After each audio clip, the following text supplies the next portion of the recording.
بریم سراغ سوالی که امروز دغدغه خیلی‌ها شده. پارت 1. چطور میتونیم خورشید با آب خاموش کنیم؟ آیا اصلا این کار شدنیه؟ معلومه که شدنیه. واسه این کار نیاز داریم به اول آب، دوم لوله نیم متری، سوم لوله 4 میلیمتری و چهارم سلامتی.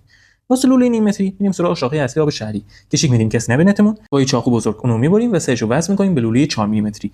با این کار آب که سرعتش 2 متر بر ثانیه هست رو میرسونیم به سرعت 30 کیلومتر بر ثانیه.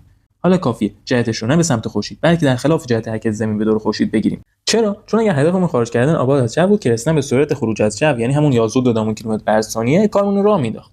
اما خود زمین هم داره با سرعت 30 کیلومتر بر ثانیه به دور خورشید حرکت میکنه و صرف خروج از جو مثل نمیمونه که از توی ماشین در حال حرکت بپریم بیرون.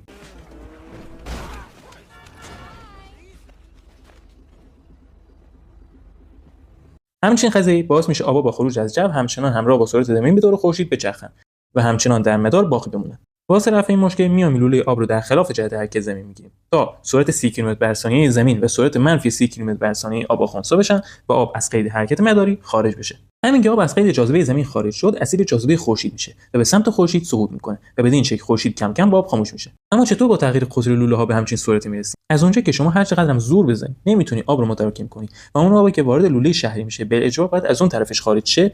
پس حجم آب گذرنده از هر لوله با هم برابره. هرچی لوله بزرگتر سرعت کمتر و هرچی لوله باریکتر سرعت بیشتر. یه جور رابطه است که ضربشون همیشه مقدارش ثابته. یا به عبارت دیگر آ1 ضرب در v1 برابر است با آ2 ضرب در v2. حالا آ1 رو از اون طرف تساوی میارم این طرف تساوی و v2 رو از این طرف تساوی میبرم اون طرف تساوی.